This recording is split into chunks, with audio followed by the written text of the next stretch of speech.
Extension देण्याचा ठराव देखील या कमिटीने घेतलेला आहे. युतीचं सरकार या काळातच मराठा समाजाला न्याय मिळालेला, इतर कुठल्याही काळात मराठा समाजाला न्याय मिळालेला नाही. दीर्घकालापर्यंत त्याचा परिणाम होत असतो. त्यामुळे अशा प्रकारचे निर्णय हे चर्चेतनं घ्यायचे असतात, सर्वसमावेशकनं घ्यायचे असतात.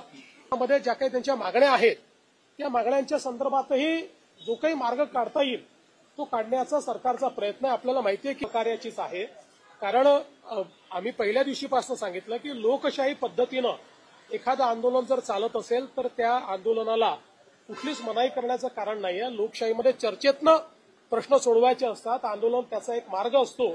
त्यामुळे अशा प्रकारच्या आंदोलनाला जे काही सहकार्य पाहिजे ते सरकारच्या वतीनं आम्ही करतो. विशेषतः माननीय उच्च न्यायालयाने जे काही आदेश दिले आहेत त्या आदेशानुरूप त्या ठिकाणी सगळं सहकार्य चाललंय.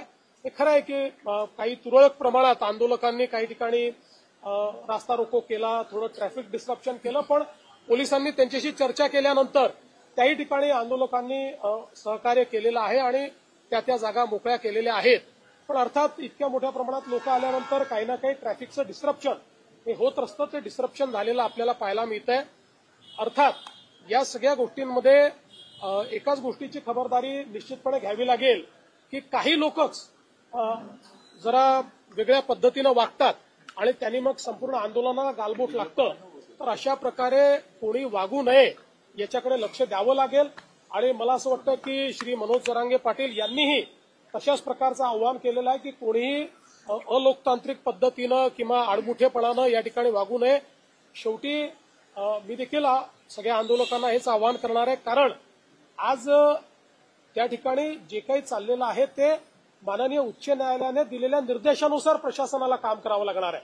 आता हे काही शासनाच्या निर्देशाने नाहीये, उच्च न्यायालयाच्या निर्देशाने प्रशासन काम करणार आहे. त्यामुळे प्रशासनावरही काही बंधनं त्या ठिकाणी जी काही उच्च न्यायालयाने टाकलेली आहेत ती त्यांना पाळावी लागतील. अर्थात त्या बंधनात राहून लोकशाही पद्धतीनं सगळं सहकार्य हे त्या ठिकाणी प्रशासनही करत आहे आणि सरकारचंही त्या संदर्भात कुठलंही वेगळं मत नाहीये.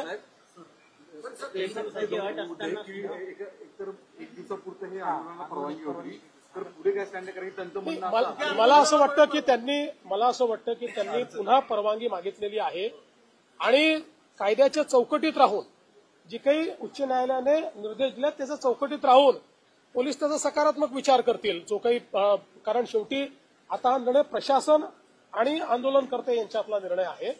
तर माननीय उच्च न्यायालयाने दिलेल्या निर्देशाच्या अनुरूप मला असं वाटतं की प्रशासन सकारात्मक त्या संदर्भातला विचार करेल आणि शेवटी या आंदोलनामध्ये ज्या काही त्यांच्या मागण्या आहेत त्या मागण्यांच्या संदर्भातही जो काही मार्ग काढता येईल तो काढण्याचा सरकारचा प्रयत्न आहे. आपल्याला माहिती आहे की आम्ही एक एम्पावर्ड कमिटी देखील तयार केलेली आहे. मंत्रिमंडळाची उपसमिती त्या ठिकाणी आहे. या उपसमितीला यापूर्वीच ज्यावेळेस अॅडव्हान्समध्ये काही मागण्या आल्या होत्या त्या मागण्या आम्ही अग्रेषित केलेल्या आहेत. तेही त्याच्यावर विचार करतायत. कायदेशीर मार्ग काढावे लागतील, नुसतं आश्वासन देऊन चालणार नाही. कायदेशीर मार्ग काढावे लागतील, संविधानात बसणारे मार्ग काढावे लागतील. तशा प्रकारचे मार्ग कसे काढता येतील असा प्रयत्न आहे. मी असेन, एकनाथराव शिंदेजी असतील, अजितदादा असतील, आम्ही संपर्कात आहोत.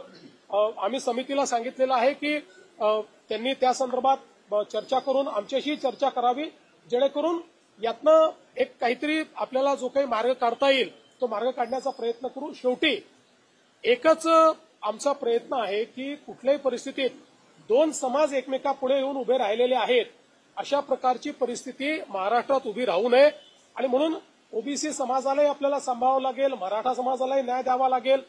आणि शेवटी मी पुन्हा एकदा सांगतो की आपण हे सगळ्यांनी बघितलेलं आहे की गेल्या 10 वर्षामध्येच जेवढा काळ आमचं पहिलं युतीचं सरकार होतं, दुसरं युतीचं सरकार आणि आता तिसरं युतीचं सरकार, या काळातच मराठा समाजाला न्याय मिळालेला, इतर कुठल्याही काळात मराठा समाजाला न्याय मिळालेला नाही. आरक्षण देण्याचं कामही आम्ही केलं आहे, सारथीचं कामही आम्ही केलेलं आहे, अण्णासाहेब पाटील आर्थिक विकास महामंडळाचं कामही आम्हीच त्या ठिकाणी करून उद्योजक तयार केलेले आहेत. आणि त्यासोबत पंजाबराव देशमुख निर्वाह भत्ता देखील आम्हीच सुरू केलेला आहे. परदेशी विद्यार्थ्यांना पाठवणं देखील आम्हीच सुरू केलेलं आहे. त्यामुळे या सगळ्या गोष्टी शिक्षणाच्या असतील किंवा वेगवेगळ्या असतील रोजगाराच्या, या सगळ्या आमच्या सरकारने त्या ठिकाणी केलेल्या आहेत. त्यामुळे मराठा समाजाबद्दल आम्ही सकारात्मकच आहोत. कुठल्याही प्रकारे मराठा समाजाच्या संदर्भात आमच्या मनात काही शंका नाहीये. या समाजाच्या पाठीशी आम्ही आहोत. पण त्याचवेळी काही लोक जाणीवपूर्वक हा प्रयत्न करतायत की हे कसं एस्केलेट झालं पाहिजे, कसे दोन समाज एकमेकासमोर आले पाहिजेत, कसं ओबीसी आणि मराठा असं भांडण लागलं पाहिजे. काही लोकांचे स्टेटमेंट सकाळी बघितले मी, त्यांचे प्रयत्न काय आहेत माझ्या लक्षात येतात. पण त्यांना मी सांगतो, अशा प्रकारे आंदोलनावर पोळी भाजण्याचा प्रयत्न करू नका, तुमचं तोंड भाजेल. हे मला त्यांना सांगायचं आहे. शेवटी मुंबई, महाराष्ट्र, आपलं सोशल फॅब्रिक, या सगळ्या गोष्टी महत्वाच्या आहेत. आपल्याला एखादा निर्णय जो घ्यायचा असतो त्या निर्णयाचा दीर्घकालापर्यंत त्याचा परिणाम होत असतो. त्यामुळे अशा प्रकारचे निर्णय हे चर्चेतनं घ्यायचे असतात, सर्वसमावेशकनं घ्यायचे असतात. एकाला समोर करायचं, मग दुसऱ्याला नाराज करायचं, मग त्याला समोर आणायचं. अशा प्रकारचे प्यादे लढवणे, अशा प्रकारचे एकमेकासमोर लोक झुंजवणे हे या सरकारचं धोरण नाही. आम्ही त्यातनं प्रयत्नपूर्वक मार्ग काढतो. सर, तुम्ही चर्चेबद्दल बोलताय, आंदोलक आणि तुम्ही, आंदोलक आणि सरकारमध्ये काही चर्चेची शक्यता म्हणजे काही त्या संदर्भात काही पावलं? त्या दोघांमध्ये एक सकारात्मक चर्चा होईल आणि सकारात्मक चर्चेमधून या गणेशोत्सव काळामध्ये, कारण तुमच्या काळामधलं आंदोलन कुठेतरी तोडगा निघावं या संदर्भात निश्चितपणे मी आपल्याला सांगितलं की आपण त्याकरताच ही समिती तयार केलेली आहे. ती समिती त्यांच्या ज्या मागण्या आहेत त्या मागण्यांवर विचार करते आहे, त्याच्यानंतर चर्चा देखील करेल. जी काही चर्चा त्या ठिकाणी आवश्यक आहे ती चर्चा करून तोडगा काढायचा प्रयत्न करू. वेगवेगळ्या लेवलवर ही चर्चा होत असते. त्यामुळे आणि यापूर्वीही चर्चा एक प्रकारे कमिटीने सुरूच केलेली आहे, कारण मागण्यांवर कमिटीची एक बैठक देखील झालेली आहे.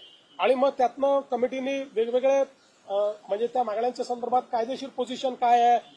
आता शिंदे समिती आहे, शिंदे समितीचा अभ्यास कुठपर्यंत आलेला आहे. शिंदे समितीला ऑलरेडी एक्सटेन्शन देण्याचा ठराव देखील या कमिटीने घेतलेला आहे. त्यामुळे असं नाहीये की कमिटी काही करत नाही, कमिटी करतेच आहे. ही एम्पावर्ड कमिटी आहे. या कमिटीला शासनाचे सगळे अधिकार आहेत. ही कॅबिनेटची कमिटी आहे. कॅबिनेटच्या सब कमिटीला कॅबिनेट पुढे जावं लागत नाही. कॅबिनेटची सब कमिटी ज्यावेळेस एखादा निर्णय करते त्यावेळेस तो कॅबिनेटचा निर्णय म्हणजे मंत्रिमंडळाचा निर्णय मानला जातो. अशा प्रकारची एम्पावर्ड कमिटी आपण तयार केली आहे. त्यामुळे मला असं वाटतं की निश्चितपणे त्यातनं जो काही तोडगा काढायचा तो आपण काढू. मात्र कुठेही लोकांना त्रास होईल असं वागणं हे योग्य होणार नाही. त्यामुळे माझं आव्हान आहे की लोकांना त्रास होईल असं कोणी वागू नये. सर, रेल्वे स्थानकांवर मोठ्या प्रमाणामध्ये आहेत आंदोलकांचे गेलेले आहेत, पाऊस आहे, पाठिंबा पण आम्ही मागे हटणार नाही आणि उठणार नाही अशी जी टोकाची भूमिका घेतली जाते. असं आहे की शेवटी चर्चेतनं मार्ग निघेल ना, चर्चेतनंच मार्ग निघत असतो. मला असं वाटतं की त्यांनाही माहिती आहे कायदे आहेत, व्यवस्था आहेत, समित्या आहेत. त्यामुळे सगळ्या गोष्टी एकदम सगळ्या पदरी पडतात असं नाही आहे. पण आपण चर्चेतनं मार्ग काढत असतो. आता मागच्या काळामध्ये आपण 10% रिझर्वेशन दिलं. आज अशी परिस्थिती नाही आहे. 10% आरक्षण लागू आहे. त्या आरक्षणाप्रमाणे भरती झाली आहे, भरती चालली आहे. त्याच्यामध्ये ते आरक्षण कुठेही कोर्टाने नाकारलेलं नाही. कोर्टात आरक्षण आतापर्यंत नीट टिकलेलं आहे. त्यामुळे आत्ताची परिस्थिती अशी नाही की मराठा समाजाला आरक्षण नाहीये, ते ऑलरेडी आहेच. मराठा समाजाचं आरक्षण टिकलेलं आहे. पण एक गोष्ट मात्र निश्चित आहे की वेगवेगळे पक्ष जे या संदर्भात सोयीची भूमिका घेत आहेत त्या पक्षांना माझं आव्हान आहे की सोयीची भूमिका घेऊ नका. भूमिका घ्यायची तर ठाम भूमिका घ्या. ठाम भूमिका घेताना दिसत नाही. आम्ही तर बोललोच होतो, याचंही करा आणि त्याचंही करा, अशा प्रकारची भूमिका नको. जे कायदेशीर आहे ती कायदेशीर भूमिका घ्या ना. तुमची भूमिका सांगा, काय कायदेशीर भूमिका आहे.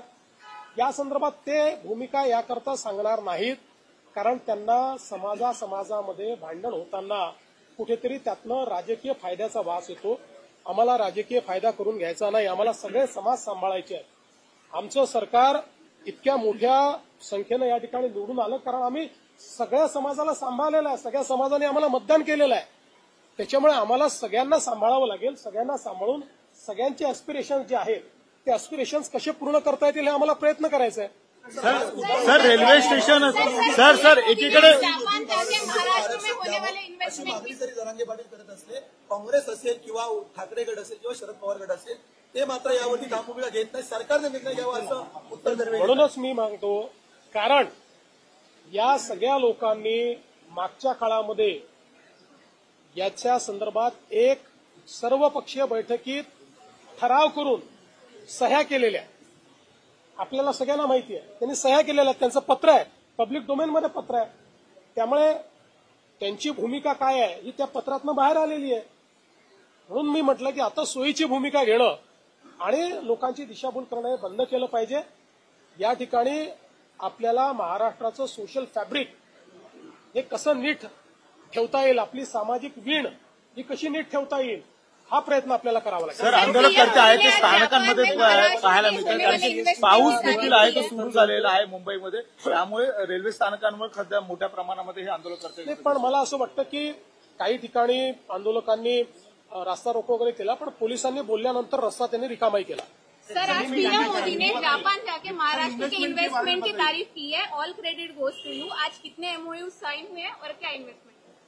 देखिए, सबसे पहले तो मैं आपको बताना चाहता हूं कि महाराष्ट्र में आज हम लोगों ने 17 एमओयू साइन किए हैं. करीब 34,000 करोड़ के एमओयूज है. इसमें करीब 33,000 न्यू एम्प्लॉयमेंट जनरेट हो रही है. ये नासिक विभाग में नासिक है, अहिल्यानगर है, नंदुरबार है, यहाँ पर एमओयूज है. पुणे विभाग में पुणे में एमओयूज हुए हैं. विदर्भ में नागपुर है, चंद्रपुर है, गढ़चिरौली है, और हमारे रायगढ़ में भी एमओयूज यहाँ पर साइन हुए हैं. और इसके कारण बड़े पैमाने पर एम्प्लॉयमेंट आएगी. ये ईवी में है, बस में, ईवी बस में, ईवी ट्रक में, सोलर मॉड्यूल में, डिफेंस मैन्युफैक्चरिंग में, जीसीसी में, यानी हर प्रकार के एमओयूज ये आज हुए हैं और बहुत क्रेडिबल ऐसी इंस्टीट्यूशंस के साथ हुए हैं. और मैं ऐसा मानता हूं कि एक प्रकार से महाराष्ट्र में ईज ऑफ डूइंग बिजनेस का जो काम हम कर रहे हैं उसके ऊपर लोगों ने विश्वास जताया. सर, उद्धव ठाकरे का कहना है कि मराठाओं के कंधों पर बंदूक रखकर कौन गोलियां चला रहा है, ये खुद मुख्यमंत्री ढूंढ कर निकाले. देखिए, उद्धव ठाकरे जी के सरकार के कार्यकाल में मराठा समाज के लिए किया हुआ एक काम वो दिखाया, उसके बाद बोले. सर